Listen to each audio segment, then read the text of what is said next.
Hi guys, this is editorial analysis for September the 28th, 2016. Let's go to the first one. This is from Hindu newspaper. It says that we are thinking of reviewing the India's water treaty. The author here, he feels that it's a very bad idea. Why? He gives a couple of reasons. Firstly, he says that it'll take at least a decade to build such dams and hydroelectric power projects on the Indus rivers. So we are not thinking of completely abrogating the treaty.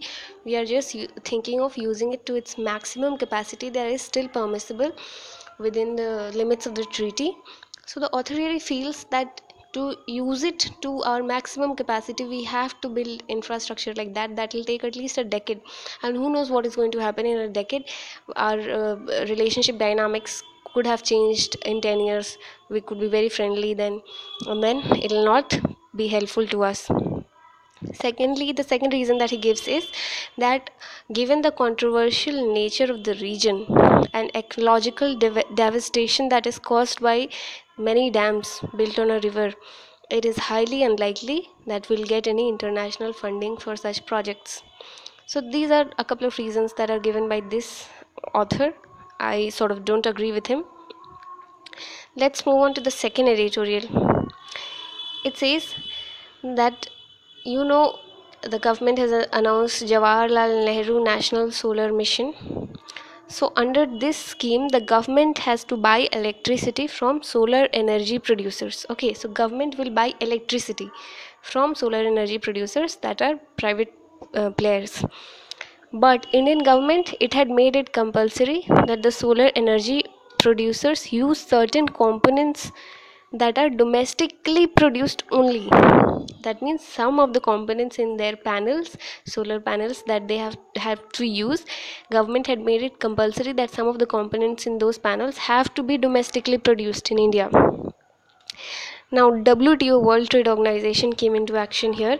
It said that you cannot discriminate on a product based on its source of origin. So to this argument of the World Trade Organization, India said that there are exceptions in GATT, General Agreement on Trade and Tariff. For example, that firstly, there is a rule that makes rules inapplicable to government procurement. India said that since this is a government procurement, GATT rules don't apply to it. So on this, WTO said that according to this rule, the product procured should be in a competitive spirit with the product being discriminated against. So what does WTO say here? That see, you're procuring electricity, you're not procuring solar panels, so you can't discriminate on solar panels. So government can say that we'll buy electricity only from domestic players, but you cannot ask them, those domestic players, to buy solar panels that are produced in India only. So India's argument was invalidated there. The second argument that India gave was that India said that one GATT rule allows exceptions to adopt measures that are essential to acquisition or distribution of products in general or local short supply. To this argument of India, WTO said that there is no shortage of solar panels. There may be a shortage of electricity, but there is no shortage of solar panels. So it said that the ruling is not against Jawaharlal Nehru National Solar Mission. It's against the discrimination of the source of origin of the solar panels by the government of India. So India lost this case. WTO is very high on removing trade barriers. Currently, India-US trade is $100 billion per annum, and we aim to make it to $500 billion per annum by breaking trade barriers. So I think this is a very, very important editorial. Questions like this come in mains exam all the time. Let's move on to the third editorial. It says that we don't have a domestic asylum law, and we have not signed the UN Refugee Convention of 1951 also. So there is a lot of confusion regarding the rights of refugees in India and how they are to be treated and everything. So the author points out certain issues that we have to deal with when if at all we ever come to bring out an asylum law in India. First of all, it says that international refugee law says that the person has to be outside of his own country to ask for asylum.